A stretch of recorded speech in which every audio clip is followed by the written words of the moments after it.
هي تو بنزرق منها انا.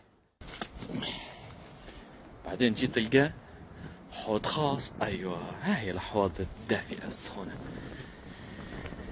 هنا يحطوا في جرات فخار ونار، والجرة تقعد مسكر فتحات زي ما تقول. لما هذه تتعبى بالمية الجرة سخونة فتبدأ تدفي في المي.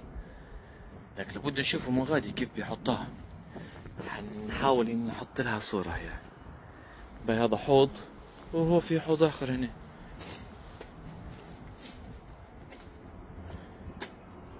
حتى هذا حوض دافئ مية فاترة. مية فاترة معناها دافية ولا؟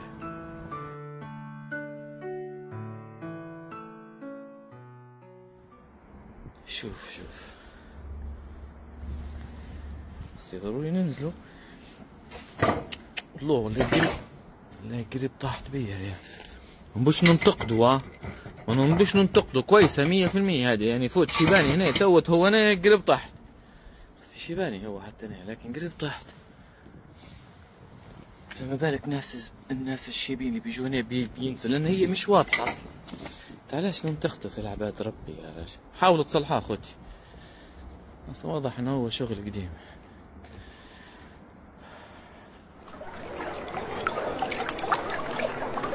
الجوح هيا تو بنزرق منها انا. لا تمشي. هذه كيف فكرة متاعها تو هي. قصدي من وين جابوا المية هذه كلها باش يعبوا الاحواض هي؟ طبعا كانوا مخرومين. طبعا اصلا اساس الحياة هو المية. وجعلنا من الماء كل شيء حي. فكانت عندهم ابيار في كل مكان. ابيار تمشي لسبراتها في كل شكله، في كل دار شكله، كل حوش من حياشهم عندهم. هذه طبعا حمامات الدافئة اللي كنا نحكي عليها. بناء ضخم.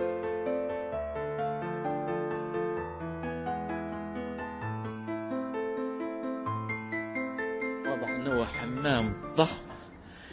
نص حياتهم هنا. يفطر ياكل يمشي يتمرن بعدين يجوا هنيكتها للمسابح. هذه وانت نحط الجرة اللي حكينا عليها الجرار. وانت نحط الجرار هذه مية دافية سخونة يعني. هذه مية سخونة يعني اكيد هذا كان مسكر بشيء ما الله اعلم. حوض اخر بالله قديش فيها حوضة هي. تخيلين العكس. ولا هنخش ناخذ غطسة. اكيد كانوا في طفوات يعرفوها هم من زمان. ولا متوقعتها بالكبر هو بصراحة.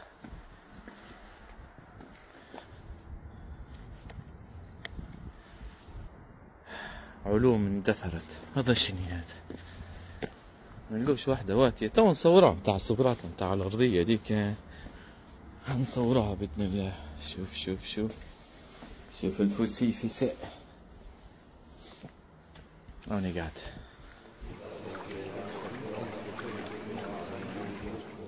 في جزء منها قاعد محفوظة. يعني بعد البنية هذه داروا الأنابيب هذه كلها لوطة. هذه الأنابيب كانت تسخن. الدرجات خطيرات. لا أنصح كبار السن. حاجة نوريني جماعة الذكريات. انت توجيك يوم وتندم تقولش اللي درته.